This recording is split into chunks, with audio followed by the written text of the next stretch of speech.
ہے جی چلو میرا بھی ہے ایک، میں نے کہا اکیلا نہ بس ٹھیک ہے، کہا کال سن لیں آپ۔ تو بہرحال ہم دیکھیں کہ ہم دین کی کتنی محنت کر رہے ہیں خود عمل پیرا ہونے کے لیے، اور دوسروں کو دعوت دینے کے لیے ہم دین کی کتنی محنت کریں۔ جس انداز میں یہ حکم دیا جا رہا ہے، اگر اس کی حقیقت کو ہم ذہنوں میں رکھیں، دل دماغ میں بسیں اور اتنی محنت کرنا شروع کر دیں، تو کوئی وجہ نہیں ہے کہ ہماری زندگی دین سے خالی رہے یا دوسروں تک دین نہ پہنچے۔ تو یہ حکم ہے، خاص طور پر الگ سے پورے سپارے کی آخری آیت ہے، یہ گویا کہ خلاصہ کیا گیا۔ اچھا یہ تو حکم دیا ہے، آگے اس کی 4 وجوہات بیان کی ہیں۔ 4 بھی دین کے بارے میں اتنی محنت اور کوشش کریں کہ خود بھی عمل پیرا ہوں، دوسروں تک بھی پہنچائیں، اور انتہائی کوشش کریں، حتیٰ کہ ڈنکی لگا کے باہر جانا پڑے تو بھی جائیں۔ بھی پیسہ کمانے کے لیے ڈنکی لگاتے ہیں نا، تو وہ انتہائی کوشش ہے یا نہیں ہے؟ کیوں؟ اس لیے کہ پیسے کو اہمیت دے رہے ہیں، اپنی زندگی میں دنیا کو کیا دے رہے ہیں، اہمیت۔ تو ڈنکی لگا کے بھی جاتے ہیں، جہاں مرنے کے چانس جو ہے 70% ہوتے ہیں، 80% مرنے کے چانس ہوتے ہیں، اور بعض اوقات 99% چانس ہوتے ہیں مرنے کے، پھر بھی ڈنکی لگاتے ہیں کیونکہ پیسے کو اہمیت دے رہے ہیں۔ اتنی اہمیت اگر دین کو دے دی جائے تو ڈنکی جتنا بھی اگر کوشش کرے تو دین عام ہو جائے گا، پھیل جائے گا۔ جیسے ہر بندے کی خواہش ڈنکی لگانے کی ہوتی ہے اور باہر جانے کی ہوتی ہے، تو یہ خواہش دین کی اگر اتنی خواہشات ابھر جائیں تو دین ہی زندہ ہو جائے گا۔ بات سمجھ آ رہی ہے؟ تو آگے 4 وجوہات۔ پہلی وجہ فرمایا ہوا اجتباکم، تم اپنے مقام کو پہچانو کہ اللہ نے تمہیں منتخب کیا ہے اسی دین کی دعوت کے لیے، اسی دین کی دعوت کے لیے۔ کیسے منتخب کیا ہے؟ کیسے منتخب کیا ہے؟ بھئی پہلے انبیاء میں تبلیغی بھائی روز کہتے ہیں، ہر بیان میں کہتے ہیں، بلکہ پہلے نمبر میں یہی کہتے ہیں بیچارے، جب بھی دعوت دیتے ہیں کیا کہتے ہیں؟ بھی پہلے نبی کے بعد نبی آتا تھا، جب بگاڑ پیدا ہوتا تو سدھارنے کے لیے کون آتا؟ نبی۔ دوسرا نبی لے آ جاتا۔ لیکن ہمارے نبی تو گزر گئے، آخری نبی ہے، اس کے بعد قیامت تک نہ جانے کتنی صدیاں گزارنی ہے، کوئی نبی نہیں آئے گا۔ تو لوگوں کو نیکی پر لانے کے لیے ایمان کی دعوت، دین کی دعوت کون دے گا؟ عمل کی دعوت کون دے گا؟ اللہ تعالیٰ فرما رہے ہوا اجتباکم، تمہارے نبی کے بعد تمہیں میں نے منتخب کیا۔ دیکھیں الفاظ میں تھوڑا سا فرق ہے، لیکن بات وہی ہے، اللہ یصطفی من الملائکۃ رسلا، فرمایا کہ جیسے اپنے پیغام کے لیے، دین کی دعوت کے لیے انبیاء اور رسولوں کو اللہ چنتے رہے، وجتباکم، تمہیں بھی اللہ نے چنا ہے۔ اسی لیے اس امت کو باقی امتوں پر کیا حاصل ہے؟ فضیلت حاصل ہے کہ جو کام انبیاء کا تھا وہ اس امت کے ذمہ لگائے، جو اس امت کے۔ تو دین کے بارے میں اتنی محنت اور کوشش کرنے کی پہلی وجہ کیا ہے؟ کہ اللہ نے تمہیں اسی دین کی محنت کے لیے منتخب کیا ہے۔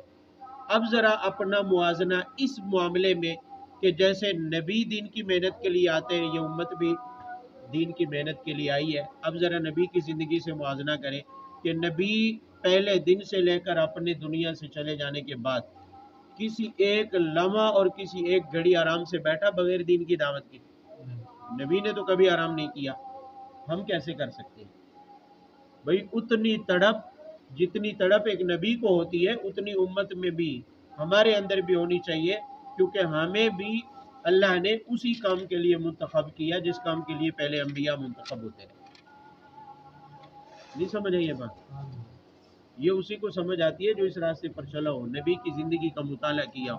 نبی صلی اللہ علیہ وسلم کی بات مکے والے نہیں مان رہے تھے تو آپ طائف میں پہنچ گئے، کبھی کسی قبیلے کے پاس جا رہے ہیں، کبھی کسی قبیلے کے پاس، 13 سال میں کبھی رکے تو نہیں ہیں، پھر 13 سال کے بعد مدینہ میں آئے تو پھر رک گئے، بریک پھر بھی نہیں لگی، پھر بھی وہی کام ہے، صبح سے لے کر شام تک اور شام سے لے کر صبح تک فکر دین کی ہے کہ کسی طرح لوگوں کے اندر دین پھیلے اور غالب آ جائے۔ تو نبی پہلے دن سے، نبوت کے پہلے دن سے لے کر اپنی دنیا سے چلے جانے کے دن تک کوئی گھڑی بغیر دین کی محنت کے آرام نہیں کرتا ہے۔ تو یہ امت اسی کام کے لیے منتخب کی گئی ہے، تو یہ کیسے آرام کرے؟ یہ کیوں دنیا میں پڑ جائے؟ یہ کیوں دنیا کی گندگیوں میں ملوث ہوتی رہے، اپنی زندگی دنیا کمانے میں برباد کرتی رہے، جو دنیا باقی رہنے والی بھی نہیں ہے؟ بھئی ہمارے سامنے مثالیں بھری پڑی ہیں، انقلابات جہاں واعظ رب ہیں، ہر تغیر سے آتی ہے صدا،